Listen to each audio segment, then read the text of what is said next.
নির্যাতিত সকল পুরুষরা তাদের কষ্ট লাঘবের জন্য আমাকে সমন্বয়ক হিসেবে নির্বাচিত করেছে। আমি আমার বলিষ্ঠ কণ্ঠস্বর এই নির্যাতিত পুরুষদের জন্য সারা জীবন উঁচিয়ে যাব, যা যা করা লাগে করব, প্রয়োজনে আন্দোলন গড়ে তুলবো।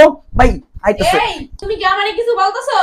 আরে না, ওই যে স্বৈরশাসক এই হাবিজুবি দেশের বিভিন্ন সমস্যা নিয়ে আলোচনা। আমি কি বুঝি না তুমি যে আমারে বলতেছো? হ্যাঁ, তোমার এত বড় সাহস? এটা কি জুতা মারছো? এটা বাথরুমের জুতা মারছো। জুতা মারলে ভালো জুতা মারবা। ভালো জুতা মারবো? তোমার এটাই যোগ্য। আরে কি শুরু করলা? প্লিজ আর করবো না, আর করবো না। প্লিজ তুমি আমার মাফ করে দাও, প্লিজ মাফ করে দাও। তাহলে আন্দোলন বন্ধ করো।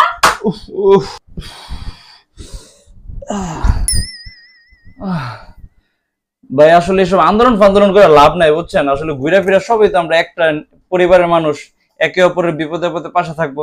আমাদের উচিত এসব আন্দোলন টান্দোলন না করা।